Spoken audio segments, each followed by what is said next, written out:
halo semuanya, kami dari kelas LE28. Di sini kami akan membahas mengenai Multinational Corporate Management.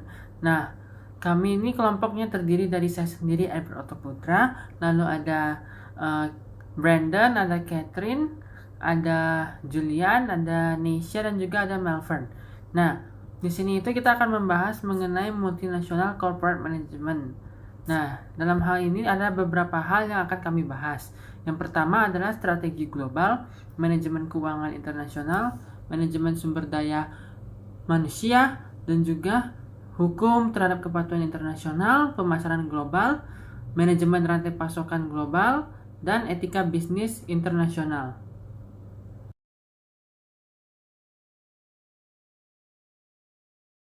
Oke, halo Pak Kapnari dan teman-teman semua menonton. Kali ini saya Julian dan teman-teman saya yang lain akan menjelaskan penjelasannya masing-masing, dimulai dari saya mengenai strategi global.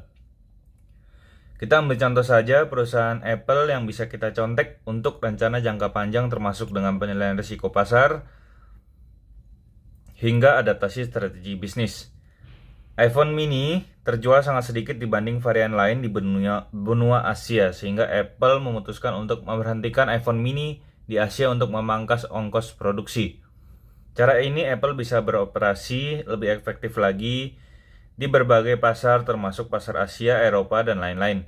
Proses manajemen strategik biasanya terdiri dari 5 tahap, yaitu analisis lingkungan, penetapan misi dan tujuan, yang ketiga perumusan strategik, yang keempat pilihan dan penerapan strategi, dan yang terakhir itu adalah evaluasi atau pengendalian strategi. Hal ini dapat diimplementasikan dalam masalah pemberhentian produksi Apple mini khususnya di Asia.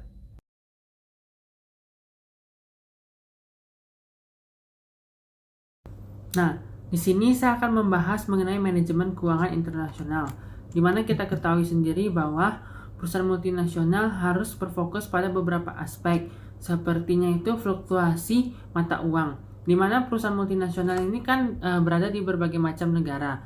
Nah, perbedaan mata uang nilai tukar tersebut harus bisa diatasi oleh perusahaan multinasional sehingga tidak terjadi kerugian dari selisihan nilai tukar mata uang.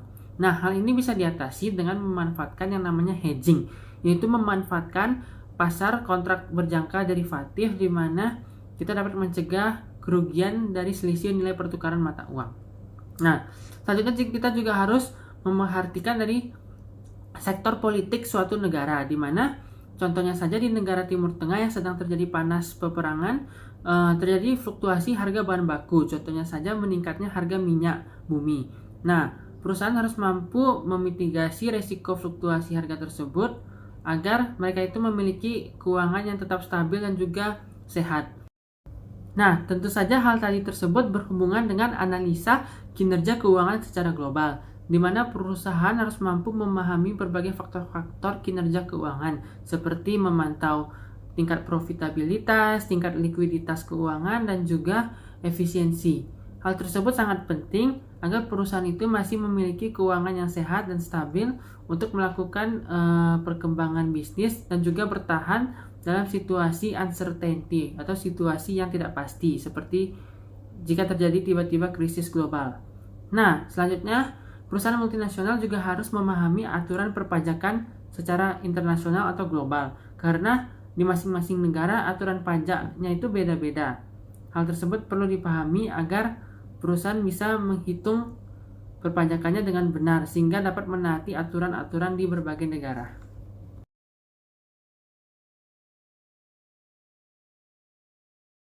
Selanjutnya, saya akan membahas mengenai sumber daya manajemen global.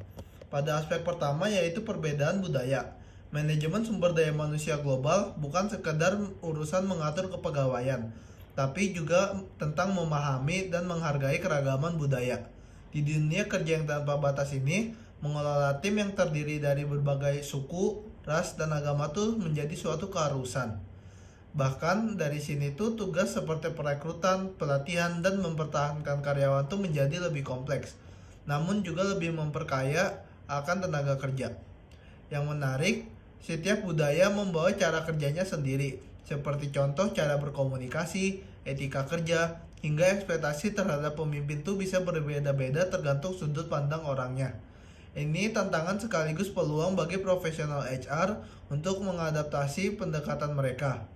Mereka harus pintar menyesuaikan kebijakan dan praktis HR untuk mengakomodir keragaman ini tanpa kehilangan esensi dan juga tujuan dari suatu organisasi tersebut dibentuk. Berikutnya ada pada aspek kepemimpinan. Aspek pengembangan kepemimpinan ini penting bagi para pemimpin di perusahaan untuk dilengkapi dengan keterampilan yang memimpin tim yang beragam oleh budayanya. Ini termasuk memahami cara efektif berkomunikasi, lintas budaya, dan juga mengelola konflik. Setelah itu, kita juga harus mengenali berbagai gaya kepemimpinan yang bisa diterima di berbagai lingkungan budaya. Tak kalah penting, referensi kata karyawan. Habis itu, HR harus kreatif dalam menyusun paket kompensasi, pengembangan karir, dan keseimbangan kerja hidup yang sesuai dengan kebutuhan karyawan dan dari berbagai budaya. Ini bukan hanya soal menawarkan paket manfaat yang menarik, tapi juga tentang menciptakan lingkungan kerja yang mendukung dan menghargai keragaman. Berikutnya ada di kesimpulan dan contohnya. Jadi, singkatnya manajemen sumber daya manusia global ini tentang membangun jembatan antar budaya di tempat kerja. Ini bukan hanya untuk membangunnya tersebut untuk kebaikan organisasi saja, tapi juga untuk menciptakan lingkungan kerja yang harmonis, produktif, dan penuh inovasi. Di era globalisasi ini, keahlian mengelola menjadi keragaman dan juga kunci sukses dalam bisnis internasional. Contohnya tuh manajemen sumber daya manusia global, sebuah perusahaan multinasional mengembangkan program pelatihan kepemimpinan lintas budaya itu untuk manajernya dari Amerika Serikat, Jepang, bahkan juga Brazil. Program ini itu mencakup pemahaman budaya yang berisi sesi pelatihan tentang budaya kerja di masing-masing negara. Habis itu ada juga adaptasi gaya kepemimpinan. Adaptasi gaya kepemimpinan itu mengajarkan manajer cara menyesuaikan gaya kepemimpinan mereka untuk bekerja secara efektif di tim yang memiliki latar belakang budaya yang berbeda. Selanjutnya ada di mengelola konflik lintas budaya. Mengelola konflik lintas budaya ini bertujuan untuk melatih dan mengidentifikasi untuk menyelesaikan konflik yang muncul dari perbedaan budaya. Yang terakhir ada feedback dan evaluasi. Sesi untuk berbagi pengalaman dan juga meningkatkan program berdasarkan feedback manager.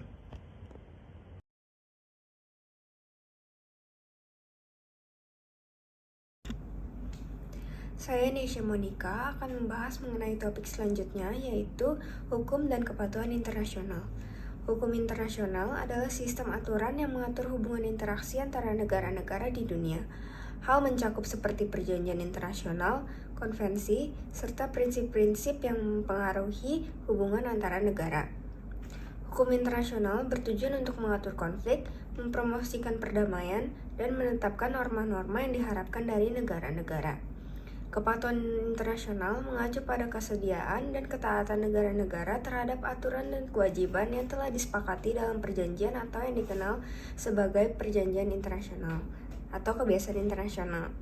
Kepatuhan ini bisa diwujudkan melalui implementasi aturan dalam hukum nasional, partisipasi aktif dalam organisasi internasional, atau kepatuhan dalam menjalankan kewajiban internasional yang telah disepakati. Kepatuhan ini penting untuk memelihara stabilitas hubungan internasional, memastikan penghormatan terhadap hak asasi manusia, mengatasi masalah lingkungan global, serta menangani konflik dan keamanan internasional. Meskipun hukum internasional tidak memiliki lembaga pengawasan yang sama seperti hukum domestik, kepatuhan terhadap aturan-aturan ini memainkan peran penting dalam membangun kepercayaan dan kerjasama antara negara-negara di seluruh dunia. Sekian, terima kasih.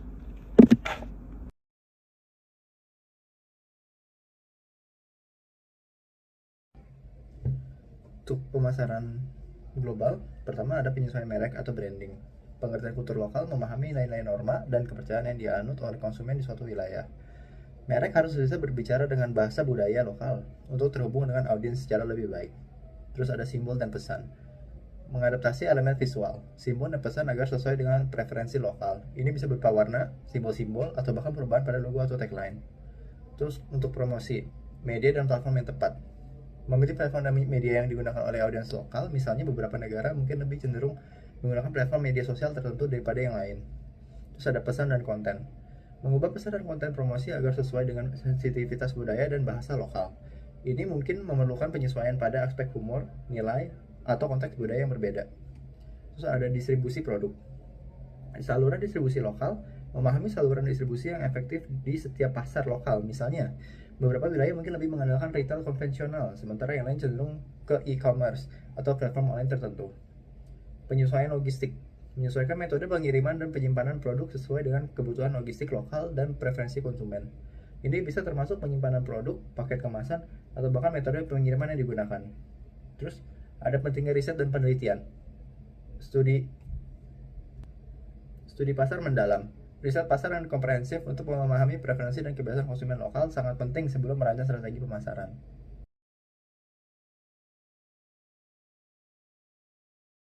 Baiklah, pada manajemen rantai pasokan secara internasional. Manajemen rantai pasokan adalah serangkaian strategi dan aktivitas bisnis yang berkaitan dengan aliran barang dan jasa yang diproduksi. Rantai pasokan secara global adalah sistem internasional yang digunakan bisnis untuk produksi dan mendistribusikan barang dan jasa. Rantai pasokan sangat penting dan vital, karena tanpa adanya pasokan, maka bisnis tidak akan bisa berjalan dengan baik. Manajemen rantai pasokan biasanya mencakup perencanaan untuk melakukan pemesanan pasokan hingga sampai pembuatan barang. Yang kedua adalah pemasukan. Yang ketiga adalah produksi.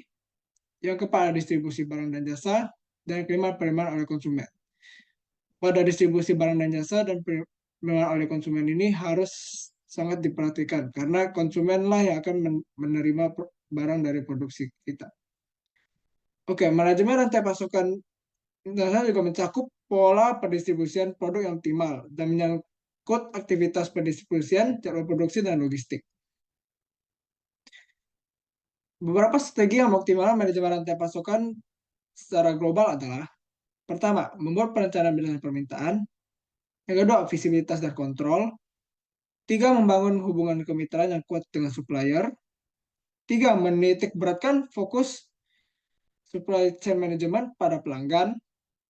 Selanjutnya adalah melakukan review berkala dan pastikan rencana mitigasi risiko efektif. Selanjutnya adalah memberi prediksi permintaan pelanggan, karena terkadang pada saat waktu tertentu permintaan pelanggan akan naik secara drastis dan bahkan turun secara drastis. Selanjutnya adalah membuat jadwal produksi. Hal ini untuk menekan angka kegagalan ataupun kekurangan saat ada suatu masalah. Selanjutnya menyiapkan jaringan transportasi. Tanpa jaringan transportasi yang tepat, supply chain management secara internasional akan sulit dijalankan. Karena kita sudah berbicara secara global, yang berarti setiap negara memiliki peraturan berbeda-beda. Saya memesan persediaan pengganti dari para pemasok. Yang terakhir adalah mengelola persediaan bahan mentah, barang dalam proses, dan barang jadi.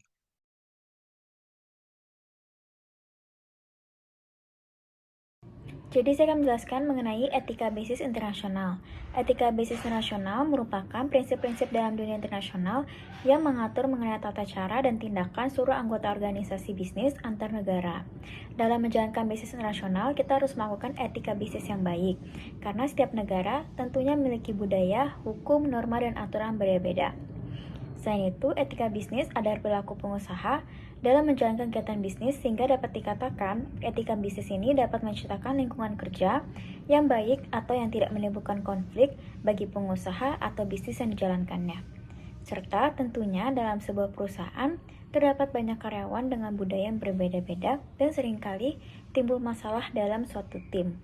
Oleh karena itu sangat penting bagi perusahaan untuk menerapkan etika bisnis yang baik.